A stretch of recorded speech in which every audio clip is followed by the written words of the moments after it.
Et salut à tous, j'espère que vous allez bien. Alors aujourd'hui, une vidéo un peu différente, puisque c'est notre troisième AVC, je pense. L'AVC, c'est l'Ask Vieux Con, donc c'est une FAQ, avec un nom un peu débile. Allons-y, c'est parti.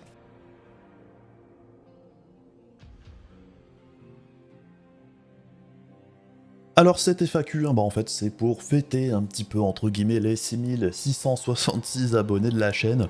Ça faisait un moment qu'on avait plus fait de FAQ, en fait. Et c'était l'occasion, on s'approche tout doucement des 7000 et puis ça fait plaisir, donc merci à vous tous qui suivez la chaîne. Alors vous avez laissé des questions dans les commentaires, du coup on va les remonter des plus vieilles aux plus récentes, du coup on va essayer de pas trop traîner non plus, c'est pas forcément gagné.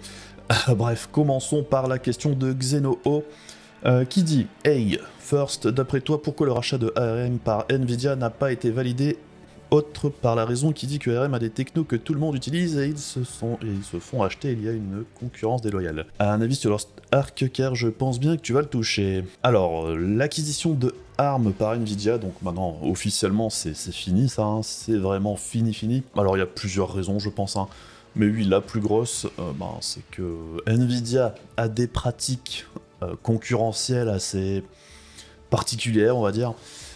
Et je pense que, en fait, même si Nvidia avait déclaré qu'il ne changerait pas la façon dont fonctionne ARM, qui en gros vend des licences à peu près tous ceux qui le veulent pour pouvoir fabriquer du processeur basé sur leur technologie, et je pense qu'en gros les plus gros dans l'histoire, c'est-à-dire Apple, Qualcomm, enfin plusieurs gros acteurs, n'ont pas spécialement confiance en Nvidia pour ne pas faire un coup de pute à un moment ou à un autre, ce qui peut s'entendre vu le passif de Nvidia. Et en gros, j'ai envie de dire que l'attitude arrogante d'Nvidia sur certains points et vis-à-vis de ses partenaires, ça commence un peu à se retourner contre eux, et je pense que ça, c'est un petit peu le premier coup. C'est pas dit qu'il n'y en ait pas d'autres. Bref, ça va quand même leur faire un petit peu mal, cette non-acquisition. D'ailleurs, on a vu que le cours de la bourse, côté Nvidia, forcément, il y a eu un impact. Après, on verra comment la société évolue par la suite. Mais j'ai quand même l'impression que le côté on est les rois du pétrole, on fait un petit peu ce qu'on veut, on traite nos partenaires comme de la merde, c'est un petit peu quelque chose qui va être de plus en plus compliqué pour eux, tout particulièrement avec l'arrivée d'Intel sur le marché des GPU, puisqu'il y a beaucoup de partenaires, entre guillemets, d'NVIDIA qui seraient tout à fait contents de se passer d'eux. Donc faut qu'ils fassent quand même un petit peu attention par rapport à avant. Sinon pour Lost Ark, oui, j'y joue déjà, j'ai déjà commencé avec l'accès anticipé, on va dire. Et tout ce que je peux dire, c'est que le jeu est bien jusqu'ici. Par contre, le lancement et la gestion du lancement et la gestion des serveurs, c'est la catastrophe. Enfin, là, c'est vraiment la merde la plus totale. Donc je sais pas ce qu'ils foutent chez Amazon, mais là, c'est un peu la catastrophe. Et on enchaîne avec Zachary Pinault qui demande comment ça va. Ça va plutôt pas mal dans l'ensemble. J'écoute quoi comme musique? Et quel PC pour moins de 200€ sans carte? Alors, un PC pour moins de 200€ sans carte, c'est quand même compliqué. À part partir sur du matos assez ancien, à moins de 200 balles, c'est quand même compliqué. Après, il y a une boutique qui vend des PC quasiment tout près à moins de 200 balles, ça s'appelle AFB Shop, vous pouvez faire un tour là-dessus, c'est du reconditionné des PC d'entreprise je pense, et dans l'ensemble c'est plutôt qualitatif de tous les retours que j'ai eu jusqu'ici. Si vous cherchez un tout petit PC, généralement vous aurez un quad-core Intel de 2ème, 3ème, 4ème génération Core, avec partie graphique intégrée, enfin tout juste de quoi faire de la bureautique, mais évidemment pour du gaming il faudra passer son chemin, à part faire une config gaming vraiment pas chère pour jouer à des jeux un petit peu plus anciens où ça peut passer quand même. Et sinon vis-à-vis de la musique, comme le dit Olivier Piron juste en dessous, vu l'âge de l'homme, on va pas avoir le l'un du même vu la coupe, le chiffre choisi, je dirais du métal et tout ce qui touche à la guitare électrique. Oui, principalement métal rock. Même moi, mon truc c'est plutôt la batterie, plutôt que la gratte. Mais j'aime bien les deux, évidemment. Il y a aussi quelques pochettes d'albums derrière qui sont des indices divers et variés. Mais ouais, du coup, c'est plutôt orienté métal. Ensuite, on a la question de Froster qui dit « Salut, que penses-tu de la future génération de cartes graphiques qui va normalement arriver en septembre 2022 ?» Alors, j'en parle assez régulièrement quand même, hein, mais en gros, de quasiment toutes les rumeurs que l'on a jusqu'ici, hein, c'est que ça va mettre quand même une sacrée fessée à la génération actuelle et à toutes les précédentes, évidemment. Donc ce sera très certainement un des plus gros gaps au niveau performance d'une génération à une autre, ce que j'arrête pas de dire depuis très longtemps, hein. Vous pouvez remonter même, je crois que dans les AVC précédents, depuis quasiment plus d'un an, depuis qu'on a les rumeurs sur cette future génération, j'arrête pas de dire, faites attention quand même, si vous achetez un GPU très cher, hors de prix, hein, même tout ce qui est 3090, enfin tous les GPU qui coûtent plus de 1000 balles à l'heure actuelle, ça va décoter sévère au moment de la sortie de la future génération, puisque on s'attend à ce que le milieu de gamme de la future génération soit plus puissant que les plus puissantes cartes actuelles.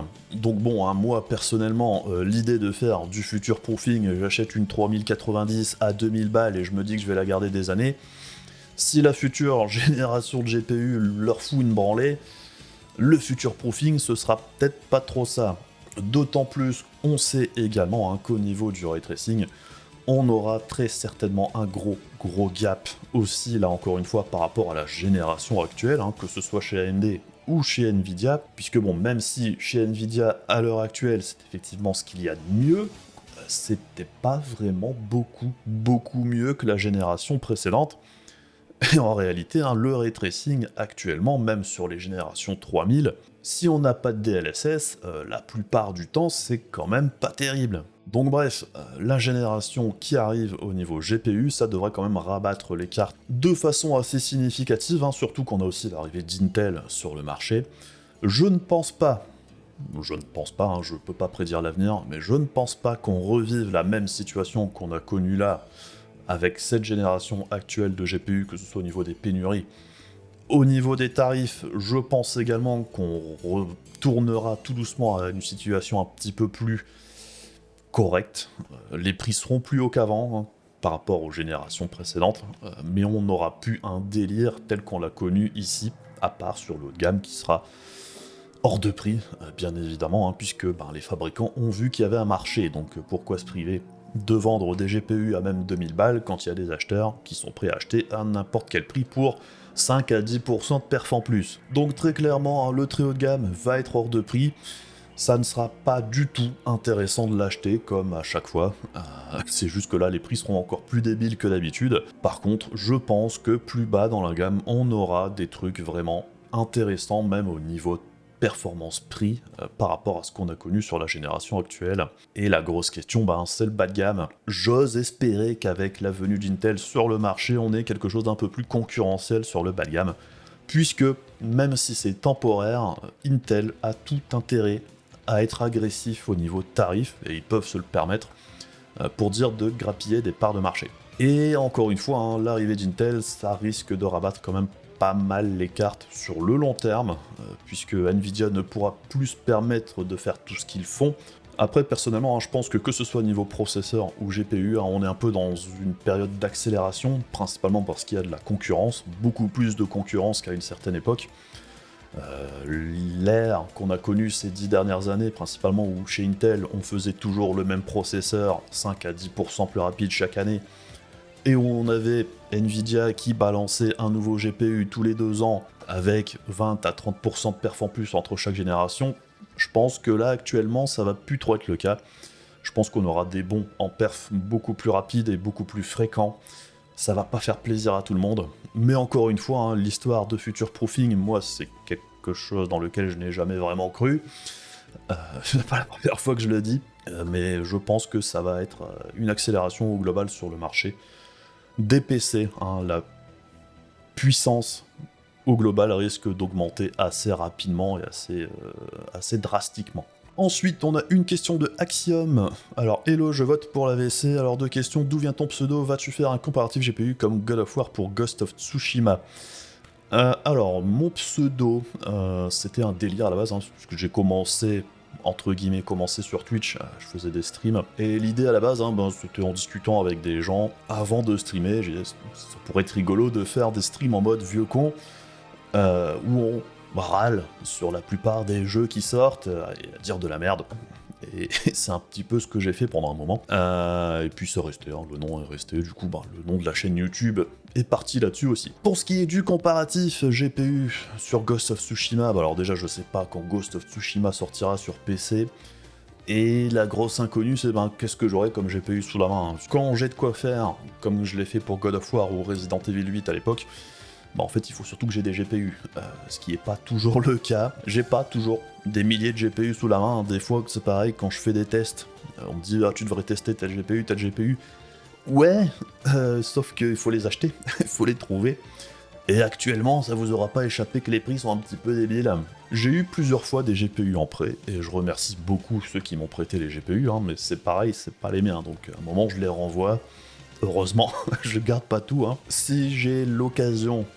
Si le marché redevient à peu près normal du côté de l'occasion et que j'ai l'occasion d'acheter beaucoup de GPU d'occasion pour pas très cher, peut-être que je pourrais faire ce genre de comparatif un petit peu plus souvent, mais pour l'instant, là tout de suite, j'ai pas grand chose sous la main par exemple. Alors ensuite on a Julien H qui dit quelle diablerie, oui avec le chiffre, ce nombre d'abonnés, que Dieu bénisse, quand même le 21e, tout à fait. C'est amplement mérité, merci à toi. Moi en ce moment je découvre Mass Effect 1, 2, 3, édition légendaire à 41 ans, ouais un vieux con, c'est pas mal du tout en fait, super scénario, j'en suis qu'au 2 pour le moment. Je me régale avec ce vieux jeu, à ce qui paraît Andromeda est pas terrible, est-ce vrai? Ma question est quelles sont les vraies pépites du jeu vidéo que tout bon vieux gamer doit avoir fait et qui sortent vraiment du lot? Les pépites du jeu vidéo c'est compliqué parce que ça dépend surtout de tes goûts. Moi j'avoue que je suis plutôt branché RPG à la base, donc évidemment Mass Effect 1, 2, 3, d'ailleurs Mass Effect 1, 2, 3, c'est un petit peu dans l'ordre de mes préférés, le 1 c'était le mieux à mon sens, je sais que pour beaucoup c'est le 2, mais moi j'ai préféré le premier parce qu'il y avait un côté justement un petit peu plus RPG que le 2, mais j'ai beaucoup aimé le 2 également. Par contre, très clairement le 3 et Andromeda sont un bon cran au-dessus par rapport aux deux premiers, à bon sens. Mais malgré tout, j'ai plutôt apprécié quand même. Alors après, il n'y a pas d'âge pour découvrir Mass Effect. Enfin, pour moi, ça reste une très très bonne série de jeux. Le scénario était vraiment cool. J'ai toujours bien aimé le BioWare de l'époque. Ça a commencé avec le Star Wars KOTOR. Si vous n'avez pas fait Star Wars KOTOR, alors je sais qu'il y a un remake qui doit arriver, mais le jeu original, alors ça a vieilli. C'est plutôt moche, au niveau du gameplay ça pique un peu, les animations, bon ils ont tous un balai dans le cul, mais le jeu était plutôt cool, le scénario était vraiment sympa, tout comme d'ailleurs le MMORPG Star Wars The Old Republic. C'est un MMO, il est en free-to-play, vous pouvez y jouer de façon comme si c'était un jeu solo, et personnellement c'est aussi un jeu BioWare, dans le style BioWare, avec des choix et machin tout ça. En solo, ça se laisse jouer, l'histoire est vraiment cool si vous aimez Star Wars également. Je recommande, il n'y a pas besoin d'y jouer en tant que MMORPG, c'est pas forcément indispensable. Personnellement, ce MMO, j'y ai quasiment joué, quasiment uniquement comme si c'était un RPG solo, donc ça se laisse jouer. Alors après, on a aussi toute la série des Witcher, qui pour moi sont d'excellents jeux, les trois, même si là encore une fois, le 1 a quand même pas mal vieilli. Le 2 était bien aussi, mais c'est sûr qu'ils ont été quand même pas mal éclipsés par le 3. J'aime bien les 3, moi personnellement, c'est de très bons jeux si vous aimez les RPG, de manière générale. Sinon, j'aime aussi beaucoup pas mal de trucs japonais assez obscurs, enfin plus ou moins selon vos affinités avec les jeux japonais. La série des Persona, par exemple, j'aime beaucoup. Catherine, un jeu qui est pas hyper connu, un peu spécial, mais l'histoire, les thèmes abordés, la façon dont c'est fait, c'était plutôt sympa. J'ai bien aimé le scénario, même si le scénario c'était pas forcément le gros du jeu, on va dire. Et aussi évidemment la série des Yakuza, ceux qui m'ont suivi en stream connaissent évidemment, parce que j'ai quand même passé pas mal de temps dessus. Yakuza, alors, ce qui est chiant, c'est que tout n'est pas traduit en français, je sais que c'est un frein pour pas mal de monde. Par contre, on a les derniers épisodes qui commencent à être traduits en français. Si vous connaissez pas, vous pouvez commencer par Yakuza Like a Dragon, il n'y a pas de problème. Alors, ça va peut-être en rebuter certains parce qu'il y a une intro de genre 2 heures avant de pouvoir faire quoi que ce soit. C'est pas pour tout le monde, mais c'est une série que moi j'affectionne particulièrement. Donc si c'est un truc qui vous intéresse, je vous encourage à faire un tour dessus. Sinon au niveau des jeux global, il y en a vraiment beaucoup trop pour dire de faire une liste complète. Ça dépend aussi beaucoup des goûts, hein. Je suis sûr que dans les jeux que j'ai listés, il y en a plein qui trouvent que c'est de la merde, et ils ont le droit, c'est pas un problème. Alors ensuite on a Kevin C qui demande « Pourrait-on avoir une petite présentation de ton setup ?» Alors, ça va venir, comme je l'ai dit quand j'avais changé d'endroit où je fais mes enregistrements et pour les streams après aussi également, je vais faire une vidéo dédiée à ça, probablement dès que je pourrai, parce que tout n'est pas encore terminé ici, mais quand ce sera fait, j'essaierai de faire une petite vidéo pour présenter un petit peu tout le matos. Alors ensuite, Badji, tu peux nous dire tout ce qu'il y a dans ton décor, surtout le grand écran où il y a des gifs, des gifs, vous dites ça comme vous voulez. Sinon, continue comme ça. Alors, c'est un peu la même question, du coup, on verra ça quand je ferai la vidéo sur le sujet. Sinon oui, hein, l'écran derrière, tout le monde me demande ce que c'est, j'ai au moins 3-4 questions à chaque fois, quasiment sur chaque vidéo. C'est un RPI 2 DMD, ça se fabrique, hein, ça s'achète pas. Il y a des tutos sur le sujet sur le net, sur YouTube. Si ça vous intéresse et que vous êtes un petit peu bricoleur, vous pouvez essayer de le faire, hein. Personnellement, moi c'est un pote qui me l'a offert, donc je le remercie encore une fois, hein, Manu, si tu nous regardes. Et en dessous, on a Olivier Piron qui demandait également comment est-ce que le RPI de DMD est alimenté en images. C'est une banque d'images, hein, qui est fournie, entre guillemets, avec le programme justement du RPI de DMD.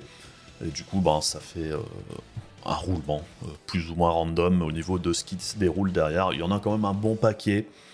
Donc on peut passer du temps à regarder la chose sans vraiment toujours voir la même chose, ce qui est plutôt sympathique. Alors ensuite on a Martio da Silva qui dit « Salut, merci pour tes vidéos terre à terre, continue comme ça change les autres. » Merci à toi. Pourrais-tu nous dire un petit peu des goûts de jeux vidéo ? En effet, on connaît pas grand chose de toi. Je pense que ça j'y ai répondu juste avant, donc je te renvoie à la question précédente.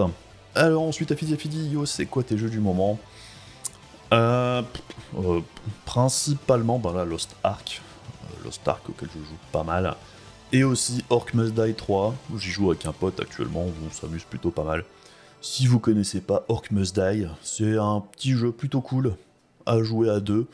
Donc si vous avez quelqu'un, vous savez pas trop quoi faire, ça coûte pas très cher, c'est du Tower Defense, hein, mais c'est plutôt sympatoche. Alors ensuite on a Akai, bravo pour les abonnés, merci. Penses-tu faire des vidéos différentes de tests, par exemple tester les GPU sur logiciels de montage ou autre? Tester des GPU sur des logiciels pro, ça m'intéresse pas forcément des masses, parce que je m'y connais sûrement pas assez non plus à ce niveau-là. Tout ce qui est logiciel 3D et compagnie, je pense que ce qui intéresse en grande partie ceux qui utilisent des GPU pour ça, c'est une énorme quantité de RAM, c'est une grosse puissance brute, donc c'est pour ça par exemple que la 3090 est assez populaire à ce niveau-là. Il y a même du multi-GPU qui est utilisé pour ce type de programme. Enfin, c'est vraiment une utilisation particulière, du coup c'est assez compliqué. Et personnellement, hein, je préfère utiliser les GPU pour faire ce qu'ils sont censés faire pour nous, joueurs, les performances en jeu. Donc pour moi, c'est plus simple et plus cohérent. Et ça me prend déjà beaucoup de temps. Alors ensuite, on a Fabrice Fabs qui demande « Tu pourrais tester le Steam Deck qui sort fin février ?» Alors le Steam Deck, non, parce que déjà je l'ai pas commandé, je l'ai pas acheté, et on me l'enverra probablement jamais. Je suis pas assez connu pour que Valve m'envoie du Steam Deck gratos. La machine est intéressante. Je conçois totalement que pour certaines personnes c'est plutôt cool comme concept, mais moi personnellement ça m'intéresse pas des masses. Et j'ai pas envie de l'acheter non plus, et je pense que vu les files d'attente qu'il y a actuellement pour pouvoir la commander, même si je la commandais maintenant, je suis pas prêt de la recevoir, je pense. Donc, est-ce que c'est vraiment intéressant pour moi de tester ça plusieurs mois après la sortie? J'en sais rien. Donc ouais, le Steam Deck, je pense que pour l'instant on va faire une petite croix dessus. Après, il n'y a pas de grosse surprise au niveau matos à l'intérieur, hein. C'est du 4 core AMD avec une partie graphique RDNA 2. Alors ce qui est intéressant, c'est cette partie graphique. De ce qu'on a vu jusqu'ici, c'est plus performant, évidemment, que les anciennes parties graphiques basées sur Vega, mais c'est pas non plus la révolution. C'est un petit peu ce qu'on attendait de toute façon. Et de manière générale, hein, ça permettra pas de faire fonctionner les jeux à fond de blinde en 1080p par exemple, c'est toujours pas le cas. Si on prend l'exemple de la 6500 XT que j'ai testé dernièrement, c'est mieux que ce que va proposer le Steam Deck ou tous les APU RDNA 2 d'AMD, mais c'est pas la révolution non plus, donc au niveau performance, faut pas s'attendre à quelque chose d'incroyable. Dans le contexte de l'utilisation Steam Deck, qui est une machine qui tourne de toute façon sur du 720p avec un petit écran, c'est convenable, ça devrait être plutôt sympa. Sinon, on a Sony93 qui demande thé ou café. Alors, je suis plutôt café, mais j'aime bien le thé aussi, et aussi des tisanes de temps en temps. La vieillesse, probablement. Mais bon, je suis plus café, hein, d'ordinaire. Alors ensuite, on a Emmanuel Fernandez. Pourquoi es-tu le seul youtubeur à avoir précisé que les AMD 6000 étaient instables en 1% lot? Je confirme en tout cas, bien joué pour tes abonnements et continue de faire du contenu stylé. Je pense que tu fais référence à ma vidéo sur God of War. Alors, sur God of War, oui, il y a un problème sur les 1% lot, sur certaines scènes. Après, c'est très spécifique à ce jeu-là. Dans l'ensemble, hein, j'ai pas l'impression qu'il y ait de problème particulier sur les 1% lot avec les cartes d'AMD sur les générations 6000. Je les ai quasiment toutes testées en dehors de la 6900 XT. Personnellement, j'ai pas vu de problème particulier la plupart du temps. Alors après, dans certains jeux, il peut arriver qu'il y ait des problèmes de saccade, de micro-saccade. Si je prends l'exemple de GTA V, à certains moments, le jeu part en couille, hein, mais j'ai la même chose, que ce soit la carte d'AMD ou la carte d'NVIDIA, ça arrive quand même malgré tout. Donc, je sais pas vraiment s'il y a un vrai souci, en dehors de cas bien spécifiques, mais dans l'ensemble, il n'y a qu'à regarder les chiffres que je fournis, il n'y a pas de gros problèmes majeurs au niveau du 1% lot sur les cartes d'AMD sur la génération 6000. Et pour l'exemple de God of War, apparemment, les développeurs sont en train de bosser sur un patch qui devrait améliorer les performances des cartes d'AMD dans le jeu. Donc il y avait probablement un problème au niveau des drivers, mais il y avait aussi un problème au niveau du jeu en lui-même, puisque bien évidemment, les développeurs, hein, quand on développe sur PC, le plus gros du parc, c'est des cartes NVIDIA, hein, de très loin. Du coup, l'optimisation se fait en priorité pour les cartes d'NVIDIA, et AMD, ça passe un petit peu en second plan. C'est un petit peu dommage, mais c'est comme ça. On aurait tendance à vouloir se dire, comme les consoles sont sur matos AMD, c'est optimisé d'office. C'est pas si simple que ça. Alors ensuite, on a Mourad Karawi qui, GG pour les abonnés, ça mérite le million. Le million, ça va être compliqué quand même, hein. Déjà là, on approche tout doucement des 10 000, c'est déjà beau. Je sais pas si on les atteindra, mais c'est déjà un beau premier objectif. Des leaks sur ces mystérieux GPU Intel, j'ai beau chercher, il n'y a pas grand chose à se mettre sous la dent pour le moment. En tout cas, merci pour tes vidéos, c'est toujours un régal. Les GPU Intel, alors de ce qu'on a entendu dire dernièrement, ça devrait arriver un petit peu plus tard que prévu, donc c'est-à-dire pas avant avril-mai. Et apparemment à la PAX East. Donc, PAX East, hein, c'est une convention. Donc c'est possible qu'Intel sorte ça à ce moment-là, alors c'est pas impossible qu'on ait des paper launch à un moment ou à un autre aussi. Encore une fois, hein, ce qui pose problème pour Intel actuellement, c'est pas forcément le matériel lui-même, c'est plutôt les drivers. Je pense qu'ils essayent de faire en sorte que les drivers soient les plus stables et les plus performants possibles avant de lancer les GPU sur le marché, ce qui peut s'entendre, parce que c'est bien beau d'avoir du matériel performant, si les drivers derrière sont dégueulasses, ça donne pas une bonne image, hein. On voit qu'AMD se traîne toujours une réputation assez catastrophique au niveau des drivers, qui ne sont plus vraiment justifiés, je trouve. Sur la génération 6000, dans la grosse majorité des cas, il n'y a pas de gros problèmes avec les drivers chez AMD actuellement. Chez Intel, on se doute bien, hein, que malgré tous les efforts qu'ils peuvent mettre dedans actuellement, au moment de la sortie, il y aura forcément des trucs un peu bancals. Mais bon, sinon, hein, pas de grosses vraies nouveautés sur ce qu'on attend de ces GPU là. On attend toujours, pour la carte la plus puissante, quelque chose qui devrait avoisiner les performances d'une 3070 dans le meilleur des cas, mais on aura aussi très probablement des cas où les performances seront dégueulasses, justement, pour cette histoire de driver.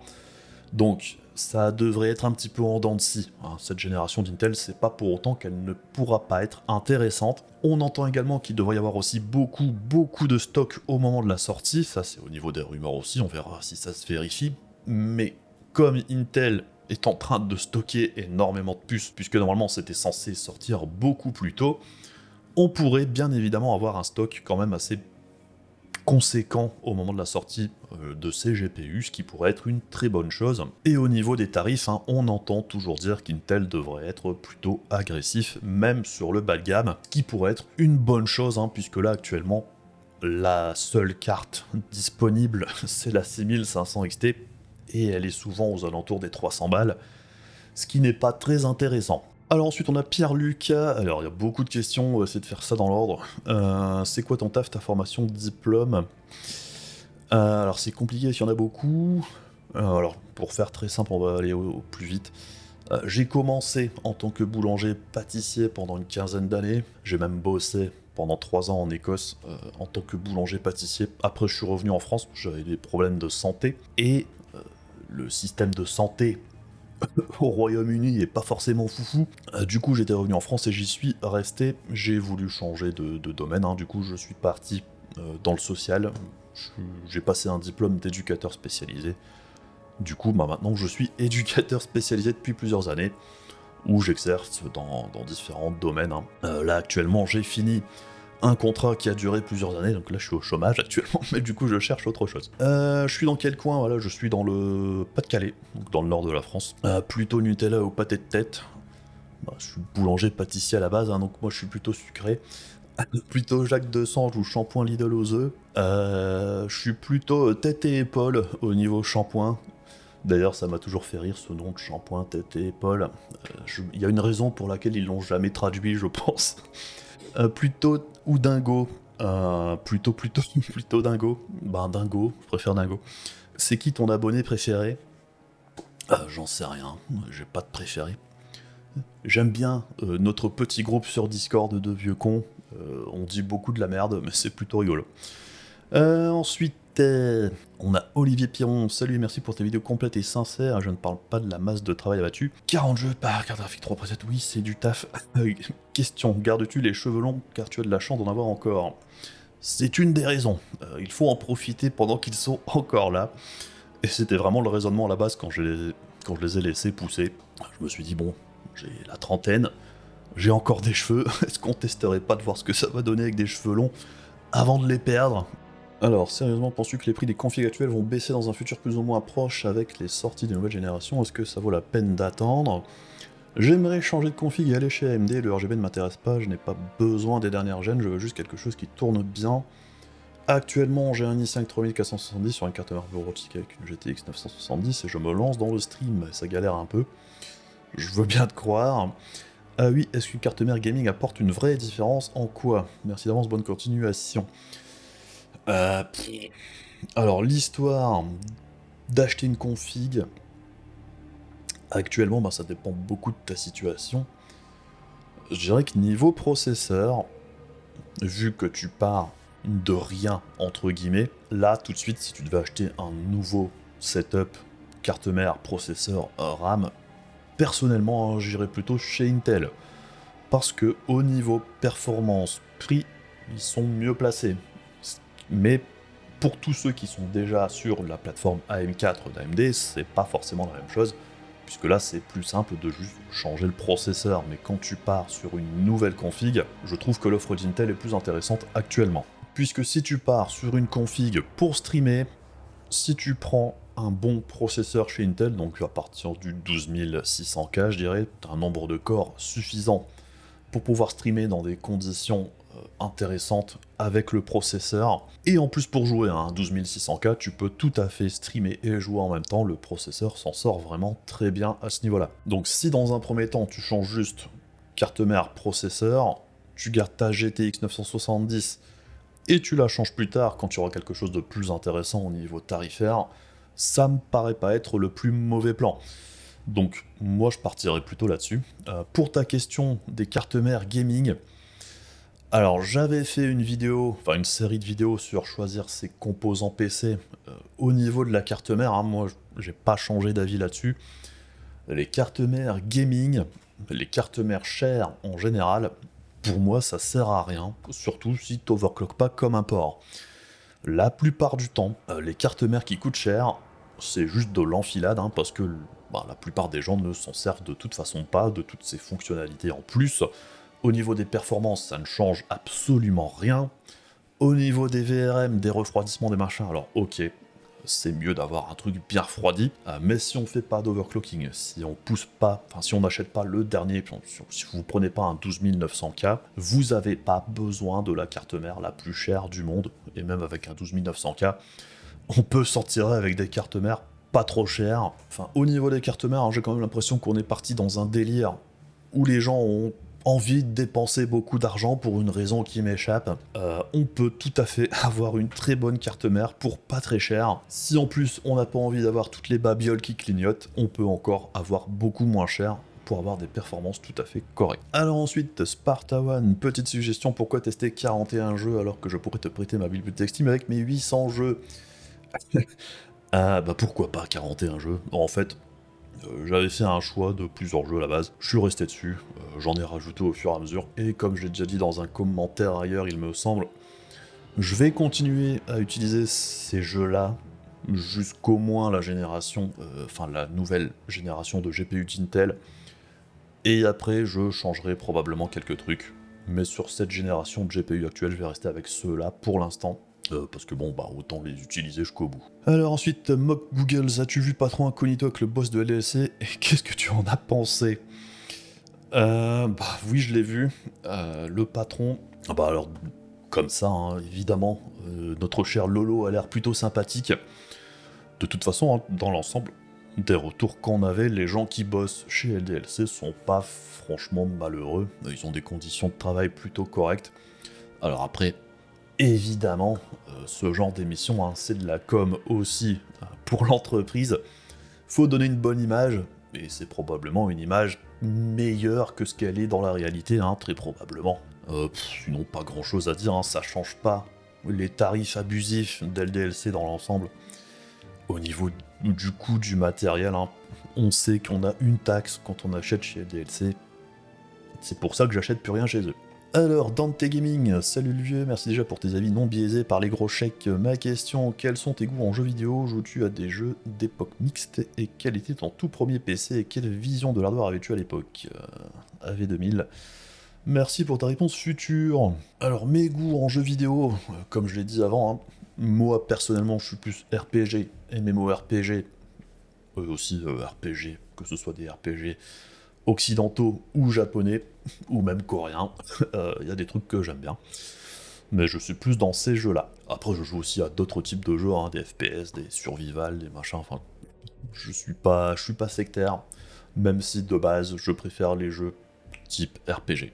Alors, mon tout premier PC, par contre, alors ça, ben, c'était la grande époque des PC de supermarché à 5000 francs. C'était un peu le prix plancher.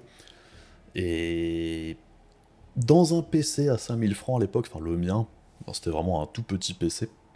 C'était l'époque où les PC composés sur le bureau avec l'écran au-dessus, là, je sais plus comment on appelle ça.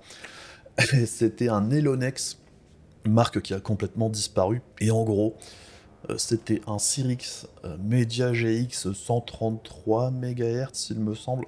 Donc les Media GX, en gros, bah, c'était des sortes d'APU, en gros. Il y avait la partie graphique intégrée, et aussi la partie son, ce qui n'a plus été fait après. Parce qu'à l'époque, on achetait tout en séparé, hein, il me semble. On avait juste le processeur, une carte vidéo, comme on disait, et une carte son. Mais c'était très rare que tout soit embriqué dans le Proco comme ça. Du coup, ce qui avait très probablement permis d'avoir des PC pas chers. Et ça fonctionnait pas super bien. Il y avait quoi, 8 mégas de RAM, je crois. J'avais vite upgradé à 16. On pouvait rajouter 2 barrettes de plus. J'avais aussi rajouté une 3DFX Voodoo 1, à l'époque, hein, comme celle que j'ai quelque part derrière. Évidemment, la 3DFX changeait énormément les choses au niveau performance. Mais de toute façon, à l'époque, hein, c'était principalement pour jouer à Duke Nukem 3D, à StarCraft, ce genre de trucs-là. Et même si les performances étaient pas faux folles, en vrai, ça faisait le taf pour ce que j'en faisais. Et le PC était tellement petit, hein, je pouvais trimballer la tour, entre guillemets, dans mon sac à dos, ce qui me permettait de faire des LAN chez un pote. Hein, du coup, j'avais juste à ramener le PC, l'écran, il en avait un deuxième, brancher le PC, on pouvait jouer à deux, c'était plutôt cool. Et ma vision du hardware, c'était différent à l'époque, hein. Au niveau hardware, ça changeait très très vite, le matos évoluait rapidement, les performances grimpaient énormément d'une génération à une autre, que ce soit au niveau des procos ou des GPU, mais plus que le hardware en lui-même, hein, même si j'adorais ça, j'ai tout de suite voulu voir ce qu'il y avait à l'intérieur, j'ai tout de suite voulu changer, j'ai aussi souvent changé de config à l'époque. Ce qui était le plus marquant, ben, c'était l'arrivée d'Internet, les modems, les 36K, les 56K, les abonnements hors de prix, les jeux en ligne, hein, je parlais de StarCraft. StarCraft en ligne, c'était la révolution, hein, sur Battle.net à l'époque, Diablo en ligne sur Battle.net, tout ce genre de trucs-là, hein, c'est ça vraiment qui a marqué l'époque pour moi, c'était le jeu en ligne, et aussi l'arrivée des premiers MMORPG, hein, moi j'étais de l'époque EverQuest, c'est un jeu qui a changé ma vie, en gros, et qui m'a bouffé quand même plusieurs années, sans regret aucun, mais c'était très clairement une époque assez spéciale. Hein. Alors ensuite, l'Assault Entertainment System, penses-tu que les cartes graphiques Intel vont être bonnes? J'en sais rien, on verra quand elles seront là. Et encore une fois, hein, je pense qu'au niveau hardware, il n'y a pas de problème particulier, hein, ils ont des ingénieurs très compétents chez Intel. Ce qui va être problématique, c'est les drivers, et c'est là-dessus que ça va jouer, je pense, et c'est surtout pour ça, hein, je l'ai déjà dit juste avant, c'est pour ça que ça met autant de temps à sortir. Mais de toute façon, hein, Intel sont arrivés sur le marché des GPU pour y rester, parce que c'est un marché très important, et on sait déjà qu'ils ont des plans sur plusieurs années basés sur cette première génération qui va évoluer. Donc, Intel est un vrai acteur sérieux sur le marché des GPU, et je pense qu'on n'est pas prêt de les voir partir. Alors ensuite, on a Ublerdos, dire que je fais partie de la première centaine d'abonnés, oui c'est vrai, et que maintenant on est en route pour les 100K. Oh là, les 100K c'est beaucoup, hein. Déjà 10K ce sera pas mal. Mais oui, hein, que ce soit le Hardos, d'ailleurs au début je t'avais demandé si t'étais Hardos niveau musique ou Hardos dans ton métier, dans des films cochons. On laissera planer le doute. Et alors ensuite on a SNI, je sais pas. Pourquoi avoir démarré sur YouTube et quels sont tes futurs projets? Pourquoi j'ai commencé sur YouTube? À la base j'avais fait quelques vidéos vite fait comme ça. Vous pouvez aller les regarder, c'est assez cringe hein, en fait, c'est malaisant. Mais c'est rigolo de les revoir. En gros j'avais commencé à parler de matos comme ça en fait, j'avais envie. Et puis, j'ai des collègues à moi qui m'ont dit, moi, c'est pas mal ce que tu fais, puis t'expliques bien. Moi, j'ai dit, écoute, ok, du coup, je vais continuer, puis ça a continué comme ça, petit à petit. Et quels sont mes futurs projets?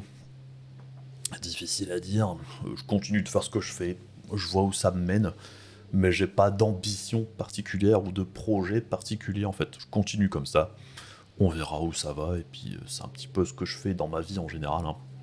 On voit au jour le jour les opportunités qu'on a ou pas, et on voit en conséquence. Ensuite on a Magic Carp, tu aimes quoi en dehors de la tech?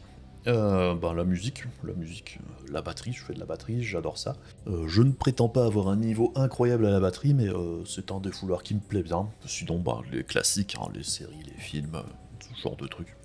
La tech et le gaming en général aussi, hein, déjà. Quand on fait tout ça, ça prend pas mal de temps. Et ensuite on a ZBench, bonjour, qu'est-ce qui vous a donné envie de vous lancer sur YouTube? C'est la même question que l'autre en gros, donc je viens d'y répondre. Du coup j'ai pas grand chose à rajouter. Et puis c'est tout, je pense qu'on a fait le tour. Donc merci, j'espère que ça vous a plu.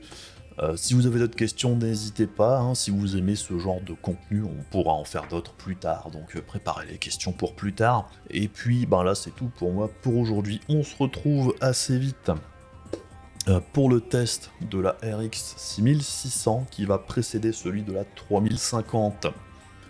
Donc on se retrouve à très vite, je vous fais des bisous, je vous dis à la prochaine, salut!